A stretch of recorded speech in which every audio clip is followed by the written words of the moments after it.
Klausimas yra toks iš dviejų dalių. Kaip manote, ką Kremlius nori pasakyti tokiomis provokacijomis, kaip dronų nukritimai arba netyčiniai raketų įskridimai rytinėme NATO flange? Ir antra dalis, kaip siūlytumėte elgtis, jei kokia nors rusų ar baltarusų raketa ar dronas netyčia įskristų ir nukristų Lietuvos teritorijoje? Pone Vaitkau.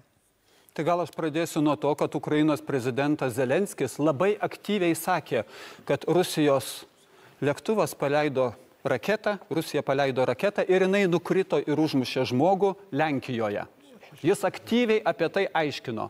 Amerikos prezidentas pasakė, būdamas Kinijoje, ne, tai ne Rusijos raketa.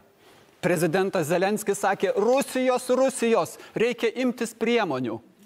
Ne, tai ne Rusijos, tai jūsų raketa buvo.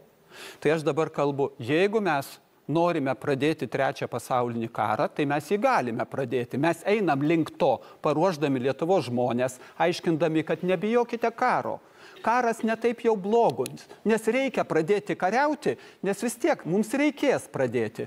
Tai tada mes galime numušinėti raketas ir Rusijos teritorijoje, ir Ukrainos teritorijoje, ir kur tik norim. Čia klausimas politinės valios. Mes norim siekiam taikos ir visuotinio susitarimo ir saugumo, ar siekiame nugalėti mums netinkamą šalį. Tai nenumušinėjam. Taip, toks atsakymas.